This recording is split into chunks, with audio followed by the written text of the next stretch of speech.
मला पण 2 मिनिटच दिलेत. मान्यवर लय मोठे आहेत. अण्णाकडे बघितलं, मुन्नी पण ऐकायची तुम्हाला. आणि लय मोठं पुस्तकच घेऊन आलेत पुन्हा आज पण. त्याच्यामुळे त्यांना वेळ देणं खूप गरजेचं आहे. उद्या राजमाता जिजाऊंची जयंती आहे मित्रांनो. या सिंदखेड राजाला लाखो करोडो त्या ठिकाणी लोक येणार आहेत. पण अतिशय दुःखात अंतकरणाने मला सांगावं लागतंय की उद्या आमच्या जिजाऊंची जयंती आहे आणि या जिजाऊचा लेख या हरामखोरांनी मारून टाकलेला आहे. या जिजाऊची लेख वैभवी या ठिकाणी येऊन रडत आहे की माझ्या बापाला न्याय द्या. हा सोमनाथ सूर्यवंशी दुसरा तिसरा कुणी नसून जिजाऊचा एक पुत्र आहे. आज या जिजाऊच्या लेकरांचं अस्तित्व या महाराष्ट्रात धोक्यात आलेलं आहे आणि या जिजाऊच्या लेकरांना संपवण्याचं काम ज्या बीड जिल्ह्यातल्या माजलेल्या टाग्यांनी केलं त्यांना गाडल्याशिवाय शांत बसणार नाही. हाचा संकल्प जिजाऊ जयंती निमित्त करायचा. यांचा माज उतरला पाहिजे. होय, आम्हाला माहित आहे की कोरोना गेला, पण या बीड मध्ये कोरोना जिवंत होता. त्याचं नाव होतं वाल्मिक कराड गँग आणि गुन्हेगारीचा असणारा हा कोरोना आहे. हा कोरोना नष्ट करण्यासाठी हे समतेचं आंदोलन उभा राहिलेलं आहे. डॉक्टर बाबासाहेब आंबेडकर, छत्रपती शिवाजी महाराजांच्या मावळ्यांचं, भीम सैनिकांचं आंदोलन उभा राहिलेलं आहे. हा गुन्हेगारीचा कोरोना महाराष्ट्रातून नष्ट केल्याशिवाय आता आम्ही शांत बसणार नाही. मित्रांनो, या ठिकाणी भयंकर परिस्थिती झाली. मोका लागलाय म्हणे आज. अरे देवेंद्र फडणवीस साहेब, तसं तर मी साहेब कुणालाच म्हणत नाही, पण हे टुचून साहेब म्हणलोय. तुम्ही निवेदन केलं होतं ना विधान भवनात, कुणावर मोका लावणार होते तुम्ही सांगायचंय खालून. ए बाबा, वाल्यान आका म्हणू नका. माझ्या आईला मी आका म्हणतो, ती म्हणली मला फाशी देणार आहेत का? ती वाल्याची शेंग चांगली लागते, तिला खाऊ द्या. त्याचं नाव डायरेक्ट घ्या. काय म्हणले होते फडणवीस विधान भवनात की मोका मी लावणार. मोका लागलाय, मग आज उत्तर द्या की या मोक्याच्या यादीमध्ये तुम्ही घेतलेल्या नावाचा उल्लेख का नाही? कुणाला पाठीशी घालताय?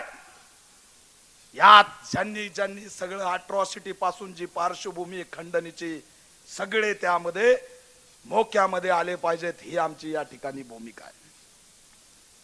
थांबा जरा सर, लवकर उरका म्हणलं मी उरकीत नसतो. चांगलं बोलतोय. आहेत लय पक्षाचे लोक बसलेत, सगळ्याचे नेते ह्याच्यात असतात.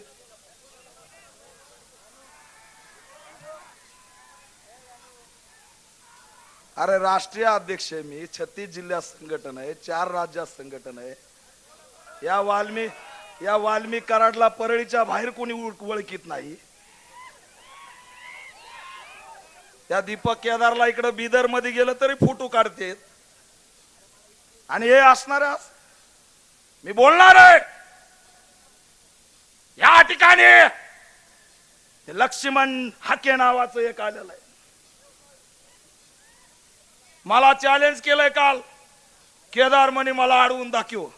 अरे तू भांडण करायला छिकडोय तो भांडकुदळ बाई. आम्हाला वेळ नाही तुला अडवायला. ना अडवायला तू कोण गेला?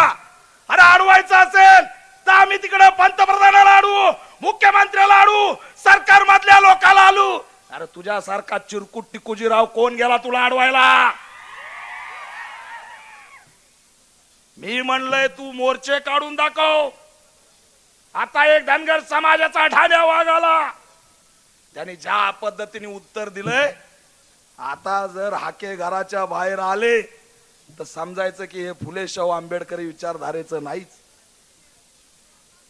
एवढं बोलल्या आणि आम्हाला दरवेळेस सांगितलं जातं की खैरलांजी मध्ये कोण होते, खैरलांजी मध्ये कोण होते. लक्ष्मण हाके, मी या ठिकाणाहून एक इशारा देतोय की पुस्तक काढा, तिथले डिटेल काढा.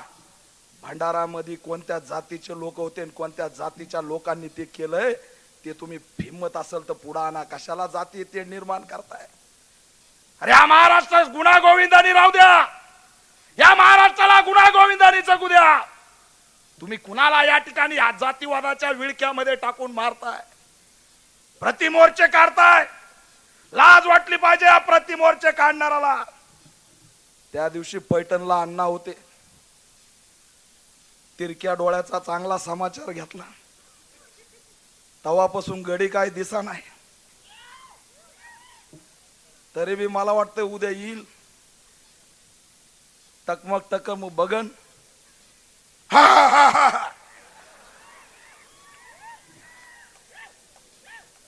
अरे कुठं बोलतो, काय बोलतो, लय अवघड हो. म्हणजे मिळालं की पळालं. हे थांबलं पाहिजे. एक कलाकार बाईच आणले आमच्या अण्णाच्या मागे. अण्णा बी माफी मागू मागू परेशान झालंय. बरं, अण्णाला 15 मिनिटाच्या आधीच काही लक्षात राहत नाही. ते म्हणतात मी गजनी झालोय. आणि अण्णाला जोडीदार असा भेटलाय, तो म्हणतो मी पुष्पा आहे, झुकेगा नाही साला.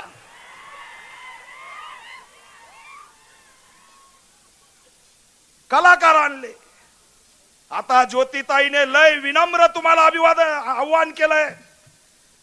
या ज्योतिताईंचं आव्हान तुम्ही लक्षात घ्या. उद्या जिजाऊंची जयंती आहे, संकल्प करा. अनेक या ठिकाणी षडयंत्र होणार आहेत, त्यांनी ओळखलेत.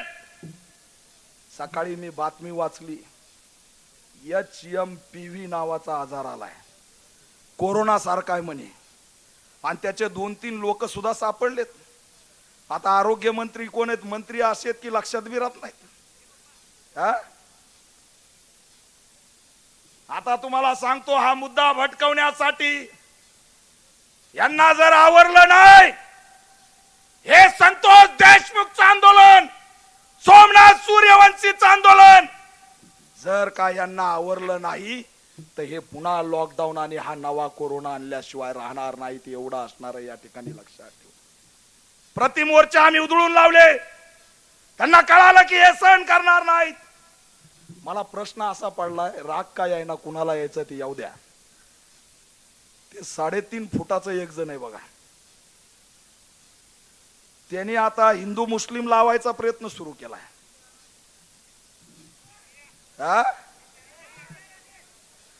अरे आज स्टेटमेंट आहे, हे हिंदू राष्ट्र आहे. त्या 3.5 फूट फाटक्या तोंडाचं.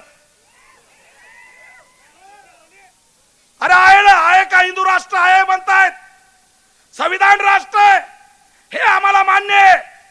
पण मला या सगळ्यांना विचारायचं की संतोष देशमुख कोणत्या धर्माचा होता? अरे या हिंदू राष्ट्रात जिजाऊंच्या लेकरांचं काय अस्तित्व आहे, बाबासाहेबांच्या लेकरांचं काय अस्तित्व आहे, हे आधी सांगा. तुम्ही कुठे या मोर्चात? हे मोर्चे डायव्हर्ट करण्यासाठी तुम्ही आता तिकडे गडावर अमुक ढमुक करायला निघालात. आणि म्हणून ज्योतिताईंनी जे सांगितलंय ते ठामपणे लक्षात ठेवा की हा मुद्दा थांबवता कामा नये. मनोज दादा जरांगे असतील, इथले सगळे नेते असतील, वैभवीचं तुम्ही निवेदन ऐकलं मित्रांनो. अरे एवढा अभ्यासू लेकरू, विचार करा तुम्ही की वैभवी ज्या पद्धतीने मांडणी करते. आज माझा हा 6वा मोर्चा आहे. मी जर कुणाचं बारकाईने आंदोलन भाषण ऐकत असेल तर ते या लेकराचं ऐकतो. तिच्या शब्दाची मांडणी बघा, तिचा अभ्यास बघा. अरे लेकरू एका क्रांतिकारकाचं लेकरू आहे. ही वैभवी जी बोलतीये तिचा बाप किती हुशार असेल हे लक्षात ठेवा. तिचा बाप किती महान असेल, काय त्याचे विचार असतील. आणि या ठिकाणी राजकारण सुरू आहे. हे राजकीय मोर्चे, हे निळ्या टोप्या, भगव्या टोप्या, पिवळ्या टोप्या, हे राजकीय मोर्चे. हे कुणाच्या पक्षासाठी नेत्यासाठी आले नाहीत, तर या लेकीला न्याय देण्यासाठी या ठिकाणी आलेत, हे लक्षात ठेवा. आणि तुम्हाला जाता जाता आव्हान करतो की या लेकराला न्याय देण्यासाठी जीवाचं रान करा, पेटून उठा, बंड करा. हे आंदोलन इजवू देऊ नका. हे आंदोलन एक बलिदान दिलंय संतोषनी. या महाराष्ट्रातली समता एकत्र करण्याचं हे आंदोलन आहे, सामाजिक आंदोलन आहे. याला जिवंत ठेवा असं आव्हान करतो. सगळ्यांना फाशी झाली पाहिजे. सोमनाथ सूर्यवंशीच्या मारेकरांना त्या ठिकाणी फाशी झाली पाहिजे, मोका लागला पाहिजे. वैभवीला आमच्या मी एवढा साथ देणार अण्णा, आपण एवढ्या लेकीला एवढा साथ द्या की या बीडचं उद्याचं युवा नेतृत्व या लेकीच्या हातात गेलं पाहिजे. हे सुद्धा आव्हान या माध्यमातून करतो.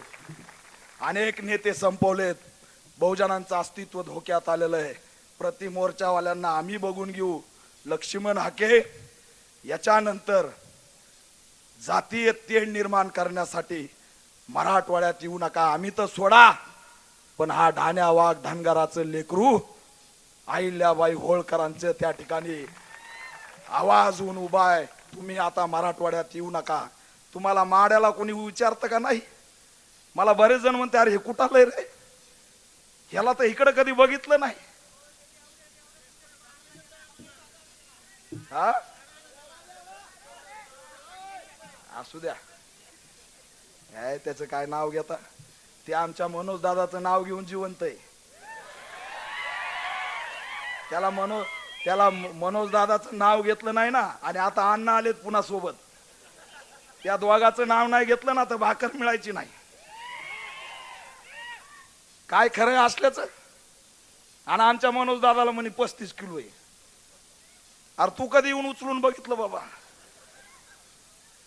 अरे कमराला बांधलं की कार्यक्रमच आहे इथं. मी मगा चालता चालता पट्ट्यानी कमराला बांधलं, म्हणलं आज कार्यक्रम आहे. आणि म्हणे 35 किलो. मी पैठणला बी सांगितलं, होय आमचा ढाण्या वाघ 35 किलो आहे, पण 150 किलोच्या गेंडा स्वामीचा बाप आहे, त्याला गार करून आलेला आहे. आणि म्हणून मान्यवर आणखी सगळ्यांना पुन्हा आव्हान करतो की या न्यायाच्या लढाईत या. दोन्ही या सरकारला मी आव्हान करतो की तुम्ही गांभीर्याने घ्या. तुमच्या नेत्याने आतापर्यंत हे तुमचं लोन आवरलेलं आहे, पण आता जर गांभीर्याने घेतलं नाही तर त्या ठिकाणी जशाची तसं उत्तर दिल्याशिवाय या बहुजन समाज थांबणार नाही. हा इशारा सुद्धा या माध्यमातून देतो आणि थांबतो. जय भीम.